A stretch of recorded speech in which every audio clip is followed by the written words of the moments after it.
Civil service എക്സാമിന് അഥവാ IAS എക്സാമിന് 3 സ്റ്റേജുകളാണുള്ളത്. ഒന്നാമത്തെ സ്റ്റേജ് എന്ന് പറയുമ്പോൾ പ്രിലിംസ് എക്സാമാണ്. പ്രിലിംസ് ക്വാളിഫൈ ചെയ്യുന്നവർക്ക് മാത്രം മെയിൻസ് എക്സാം എഴുതാം, രണ്ടാമത്തെ സ്റ്റേജായ മെയിൻസ് എക്സാം. അതുപോലെ മെയിൻസ് എക്സാമും ക്ലിയർ ചെയ്യുന്നവർക്ക് മാത്രമേ ഇൻ്റർവ്യൂവിൽ പങ്കെടുക്കാൻ പറ്റൂ എന്നിങ്ങനെയാണ് എക്സാമിൻ്റെ പാറ്റേൺ വരുന്നത്. പ്രിലിംസ് എക്സാമിൽ നമ്മൾ 2 പേപ്പറുകളാണ് ക്ലിയർ ചെയ്യാനുള്ളത്. അതിലെ ഒന്നാമത്തെ പേപ്പർ എന്ന് പറയുമ്പോൾ ജനറൽ സ്റ്റഡീസാണ്. History, geography, science, polity, current affairs, ecology and environment, economy എന്നിങ്ങനെയുള്ള ഭാഗങ്ങളിൽ നിന്നെല്ലാം എക്സാമിന് ക്വസ്റ്റ്യൻ ചോദിക്കും. രണ്ടാമത്തെ പേപ്പർ എന്ന് പറഞ്ഞാൽ CSAT ക്വാളിഫയിങ് പേപ്പറാണ്. 33% മാർക്ക് നേടിയാൽ നമുക്ക് ഈ പേപ്പർ വിജയിക്കാൻ സാധിക്കും. ആപ്റ്റിറ്റ്യൂഡ് ടെസ്റ്റ് ആയതുകൊണ്ട് തന്നെ ക്വസ്റ്റ്യൻ ചോദിക്കുന്നത് reasoning, mental ability, comprehension, data interpretation, mathematics എന്നീ മേഖലകളിൽ നിന്നായിരിക്കും. ഈ 2 പേപ്പറും ക്വാളിഫൈ ആവുന്നവർക്ക് മാത്രമേ രണ്ടാമത്തെ ഘട്ടമായ മെയിൻസിലേക്ക് കടക്കാനായിട്ട് സാധിക്കൂ. മെയിൻസിൽ മൊത്തത്തിൽ 9 പേപ്പറുകളാണ് നമ്മൾ ക്ലിയർ ചെയ്യേണ്ടത്.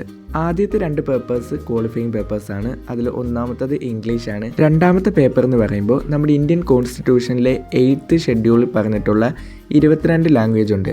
അതിലേതെങ്കിലും ഒരു ലാംഗ്വേജ് നമുക്ക് സെലക്ട് ചെയ്യാം. ഭാഗ്യവശാൽ അതിലൊരു ലാംഗ്വേജ് നമ്മുടെ മലയാളമാണ്.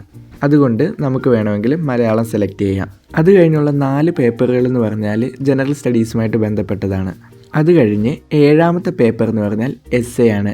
ഇപ്പോൾ അവർ നമുക്കൊരു ടോപ്പിക്ക് തരും, അതിനെ ഇലാബറേറ്റ് ചെയ്ത് നല്ല കറക്റ്റ് പോയിൻറ്റ്സോട് കൂടി നമ്മൾ essay എഴുതണം. അടുത്ത 8, 9 പേപ്പറുകൾ എന്ന് പറഞ്ഞാൽ ഓപ്ഷണലാണ്. അതായത് നമുക്ക് തന്നെ സെലക്ട് ചെയ്യാം. ഇപ്പം നമ്മൾ ഡിഗ്രിക്ക് ഇപ്പം ഹിസ്റ്ററി എടുത്തവർക്ക് വേണമെങ്കിൽ ഓപ്ഷണലായിട്ട് 2 പേപ്പറും ഹിസ്റ്ററി തന്നെ എടുക്കാം. രണ്ടാമത്തെ സ്റ്റേജായ മെയിൻസിലെ പേപ്പറുകളെ പറ്റി നിങ്ങൾക്കൊരു ധാരണ കിട്ടിയെന്ന് ഞാൻ വിചാരിക്കുന്നു. അടുത്ത 3ാമത്തെ സ്റ്റേജ് ഇൻ്റർവ്യൂ ആണ്.